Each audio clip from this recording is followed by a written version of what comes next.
Baik, bismillahirrahmanirrahim. Assalamualaikum warahmatullahi wabarakatuh. Kawan pajak, bertemu kembali dengan saya, Aldi Wibowo Gumilar, di podcast KPP Pramila Tasikmalaya, yaitu nyeblak, nyerocos bareng soal pajak. Oke, baik. Nah, baik. Setelah kemarin kita sempat membahas dari mulai pengawasan, pemeriksaan. Nah, sekarang kita ke level yang lebih tinggi, yaitu level 4, terkait dengan penagihan. Oke, nah bersama saya ini sudah hadir 2 orang jurusita yang sangat mumpuni dalam hal sita menyita. Nah, baik. Siapa mereka? Nanti kita akan ketahui bersama-sama.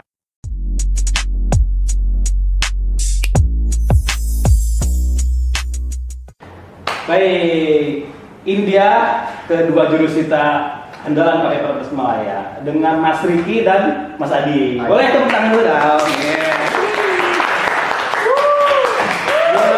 Sehat dua-duanya, Mas? Alhamdulillah sehat, Mas Oke, Aldi. baik. Sehat dan kerjaan lancar. Amin. Baik, kita ini sudah masuk ke level 4, Mas ya. Level Siap.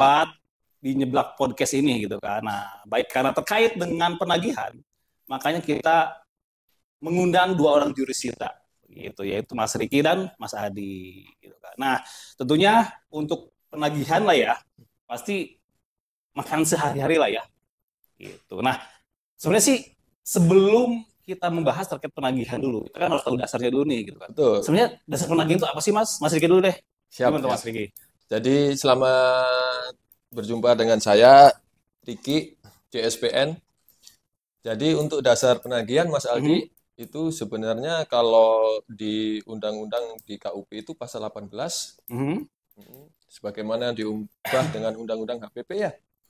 Jadi yang menjadikan dasar sebagai dasar penagihan pajak adalah salah satunya surat tagihan pajak, STP ya. STP, betul. Surat ketetapan pajak kurang bayar, SKPKB, surat ketetapan pajak bayar kurang tambahan, SKPKBT ya tambahan. putusan banding, keberatan yang menjadikan jumlah pajak yang masih harus dibayar bertambah. Oke, berarti semua itu terbit dari hasil pemeriksaan berarti ya? Betul sekali, Oh, Mas gitu. Aldi. Ada selain dari hasil pemeriksaan nggak ada? Semua hasil pemeriksaan ya? Kalau untuk pemeriksaan enggak, ada juga surat tagihan yang dari teman-teman kita di pengawasan dan konsultasi. Oh, ada juga ya. Surat teguran Iya, ada juga. betul.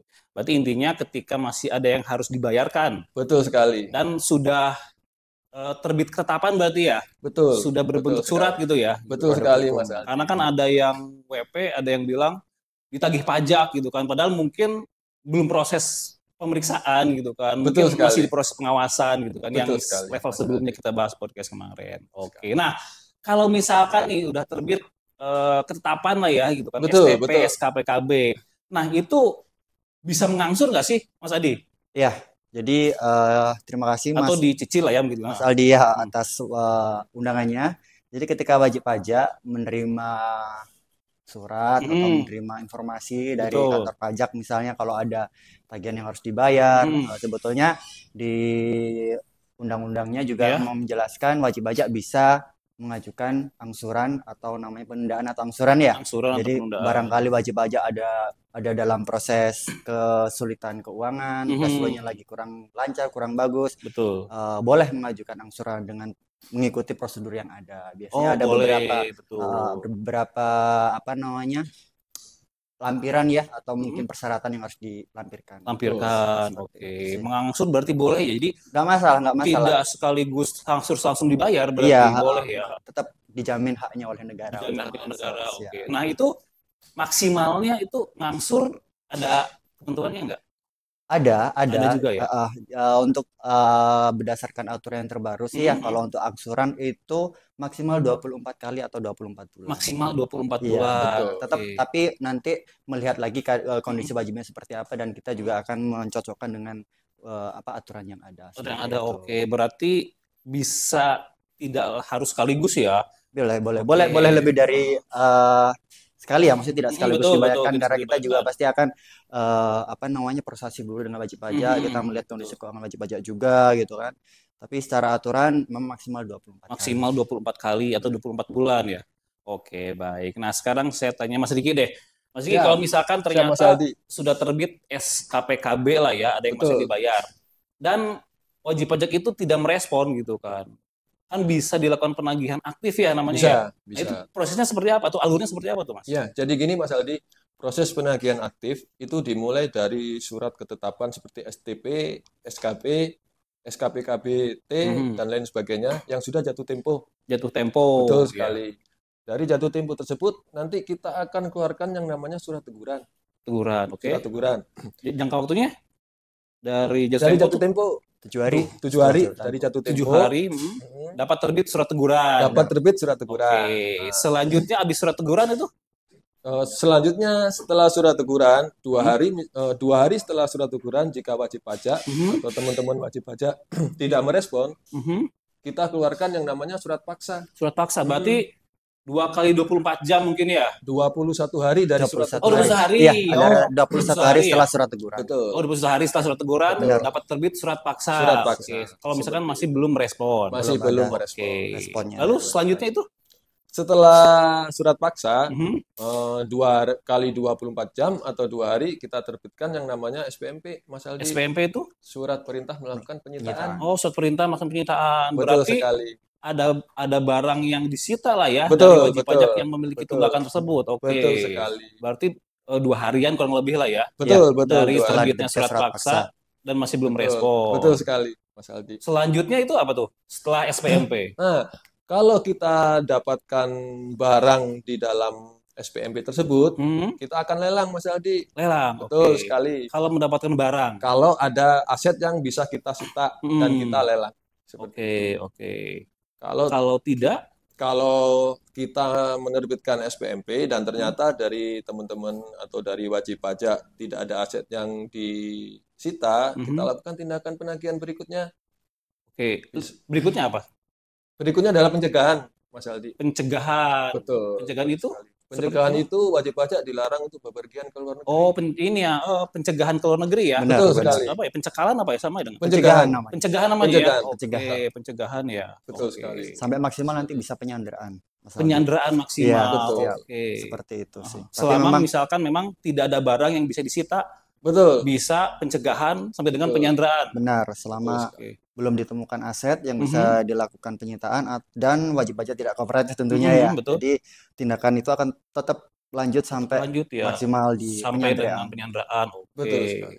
Kalau misalkan tadi ada barang yang disita, Betul. dilanjutkan dengan tentunya lelang apa Penjualan ya? barang Penjualan sita. barang sita ya. Penjualan Oke. barang sita melalui lelang. Lelang. Itu berapa lama dari penyitaan sampai dengan pelelangan? Waktunya itu.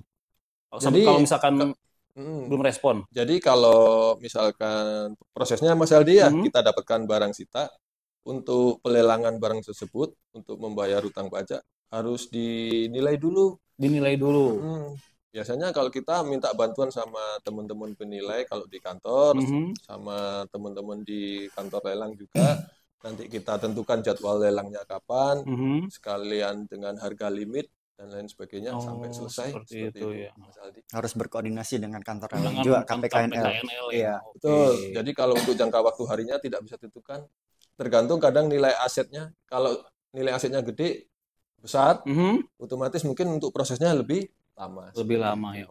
Oke. Berarti fleksibel lah ya, sesuai Fleksibel, dengan kondisi di betul. lapangan lah ya. Betul sekali. Oke, berarti Mas Aldi. tahap akhir dari proses penagihan ini apa? Kalau tujuan akhir proses penagihan hutang pajak lunas. Utang pajak lunas ya. Betul sekali. Lebih ke Berarti tujuannya ya. Tujuannya itu Tujuannya. ya. Oke, Benar. jadi Jadi kita mengingatkan barang wajib pajak, barangkali memang belum tahu. Kadang-kadang kan memang ada perpindahan alamat wajib Betul. pajak, kemudian memang wajib pajak memang dalam kondisi yang perusahaannya mungkin barangkali hampir bangkrut ya, bangkrut ya. bangkrut. Nah, kita ingatkan lagi nih ada kewajiban-kewajiban yang barangkali belum diselesaikan. Oke, Nah, baik. tujuan utamanya memang adanya penerimaan negara dari sektor Oke. Intinya apa, iya penagihan betul pajak penagihan itu ya. tadi. Berarti intinya dari utang pajak itu lunas lah ya tujuannya ya. benar. Nah, kalau misalkan sudah lunas berarti sudah beres lah ya istilahnya ya. Di penagihannya beres. Penagihannya beres Jelas ya. ya. Oke, Iya, seperti baik, itu. baik.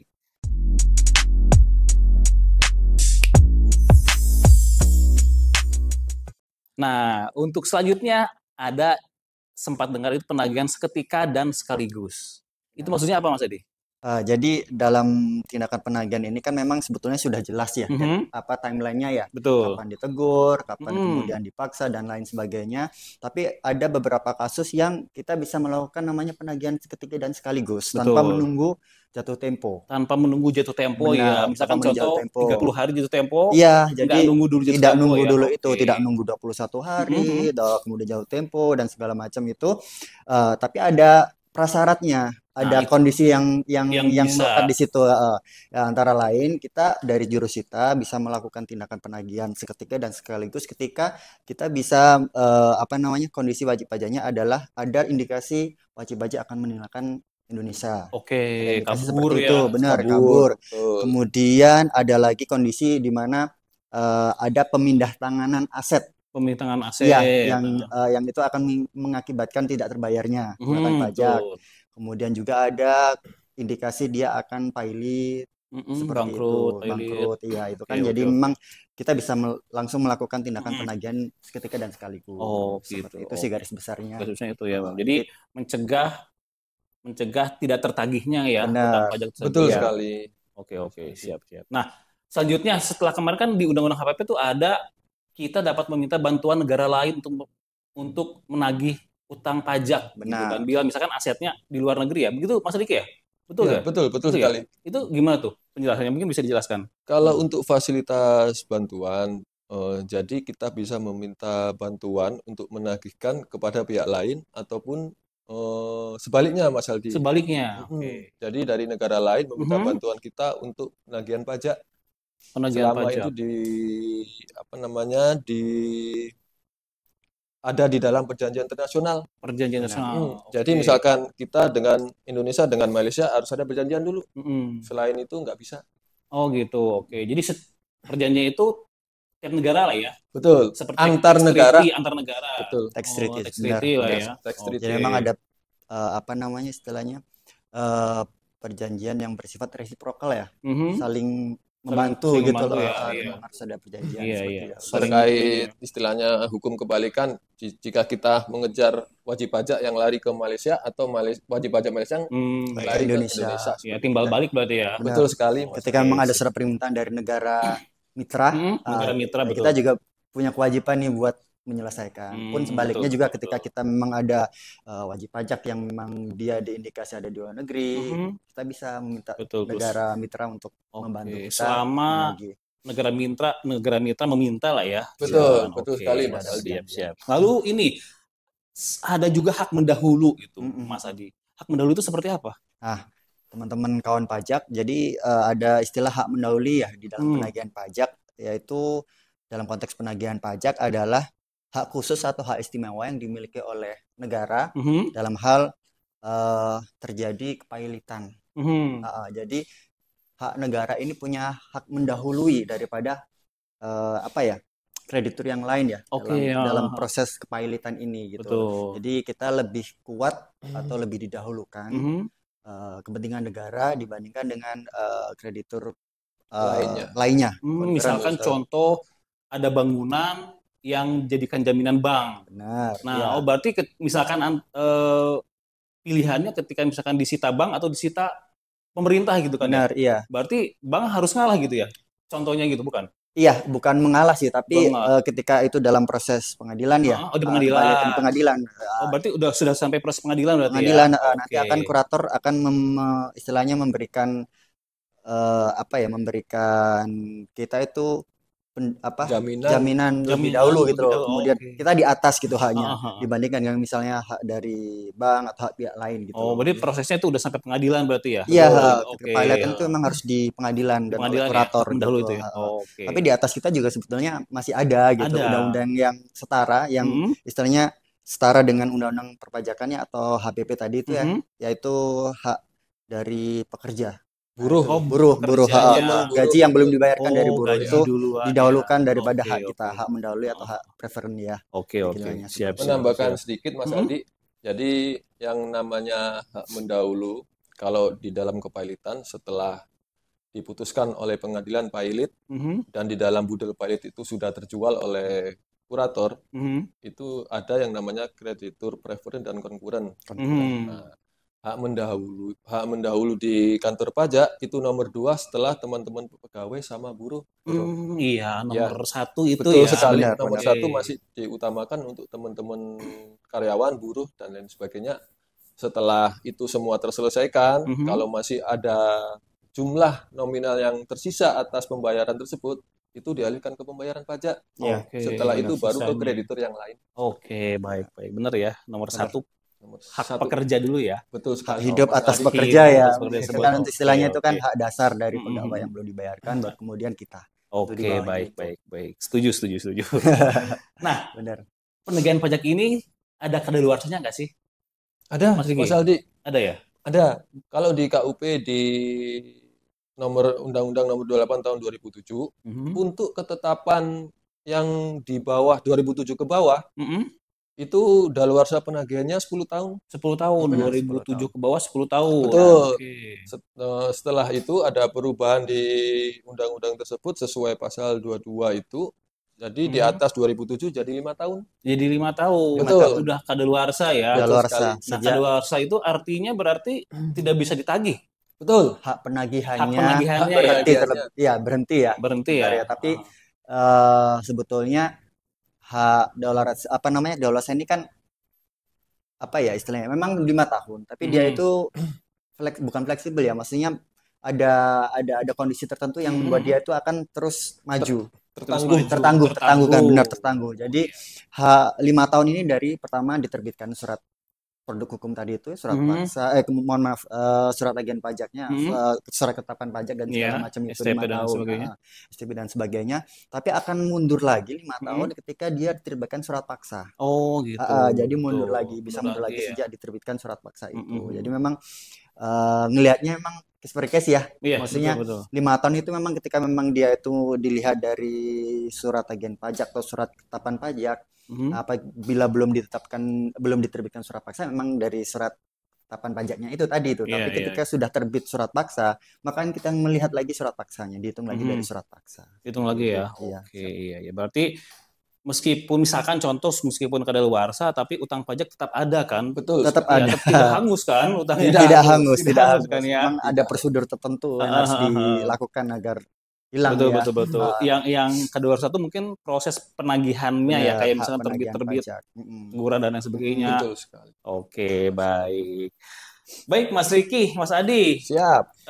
Closing statement lah untuk kawan pajak kita. Mas Riki dulu deh. Siap. Jadi untuk kawan-kawan pajak, untuk kawan-kawan wajib pajak semuanya, jangan takut dengan yang namanya tindakan penagihan dari kantor pajak atau khususnya dari jurusita pajak negara. Apapun yang kita kirimkan berupa surat atau kita datang ke lokasi untuk penyampaian surat paksa, silahkan, mohon kami diterima dengan baik. Begitu juga dari kawan-kawan pajak, kalau ada kesulitan apapun, silahkan datang ke kantor langsung menemui kami. Kita akan bantu semaksimal mungkin sampai terselesaikan semuanya. Seperti itu, Mas Aldi. Baik, terima kasih. Mas Adi, silakan. Kurang lebih sama dengan Mas Riki. Jadi ketika memang dalam konteks penagihan pajak ini, kawan-kawan pajak tidak perlu khawatir gitu ya. Kita di sini juga hadir untuk membantu kawan-kawan pajak. Barangkali ada informasi yang terputus gitu kan. Mungkin apa sih kira-kira hak wajib pajak yang bisa dilakukan ketika ada tindakan penagihan pajak?